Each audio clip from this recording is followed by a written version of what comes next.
የሰው ልጅ ስትለምነው ይቆጣል፣ አላህ ስትለምነው ይደሰታል። የሰው ልጅ ሳትለምነው ስትቀር ይደሰታል፣ አላህ ሳትለምነው ስትቀር ይቆጣል። መን ለም የስአልላህ የግደብ ዐለይህ ያሉ ነቢዩ ሰለላሁ ዐለይሂ ወሰለም። አላህን ማይለምን አላህን ማይጠይቅ አላህ ይቆጣበታል። ወቃለ ረቡኩም ጌታችሁ አለ እድዑኒ ለምኑኝ አስተጅብ ለኩም እቀበላችኋለሁ። ኢነ ለዚነ የስተክቢሩነ አን ዒባደቲ እነዛ እኔን ከመለመን የሚኩራሩ ሰዎች ሰየድኹሉነ ጀሃነመ ዳኺሪን ጀሃነም ተዋራጆች ሆነው ይገቧታል። ያ አላህ አላህ ሳይለመን ሲቀር ይቆጣል፣ ሲለመን ይደሰታል።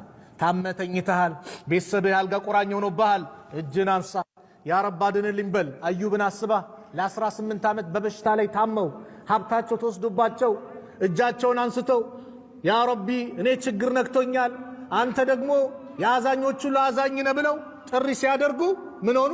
አላህ ስብሓነሁ ወተዓላ ያንን ጭንቀት አስወገደላቸው፣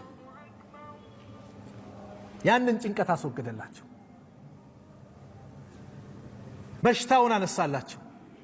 ጭንቅ ብለዋል፣ ዱዓ አድርግ፣ አላህን ለምን፣ ከበደል ራቅ፣ የሰው ሐቅ እንዳትነካ። በደል ከባድ ነው። በደለኛ የተበደለ ሰው ያ ረብ ካለ አላህ ይቀበለዋል። ዳዕወቱል መዝሉሚ ሙስተጃበቱን የተበዳይ ዱዓ ተቀባይነት ተብሏል። አላህ ዘንድ ተቀባይነት አላት። ወኢን ካነ ፋጅርን ቢሆን ፈፉጁሩሁ አለ ነፍሲህ ፉጁርነቱ ፋጅርነቱ ለራሱ ነው። በሌላ ዘገባ ወኢን ካነ ካፊረን ይላል። ካፊርን ቢሆን ከበደልከው ኩፍሩን አላህ ባይወደውም በተበደለው ነገር ግን ፍትህን ስለሚወድ አላህ ይረዳዋል አሉ ነቢዩ ሰለላሁ ዐለይሂ ወሰለም። ሌላኛው ርዝቅ የሚያሰፋው ተወኩል ነው። በአላህ ላይ እንመካ፣ በአላህ ላይ እንደገፍ። አላህ ነው የሚለግሰኝ ብለህ በአላህ ተመካ። በስልጣን እንዳትመካ፣ በዘር እንዳትመካ፣ በሀብት እንዳትመካ፣ በግሩፕ እንዳትመካ። በማን ተመካ? በአላህ ተመካ።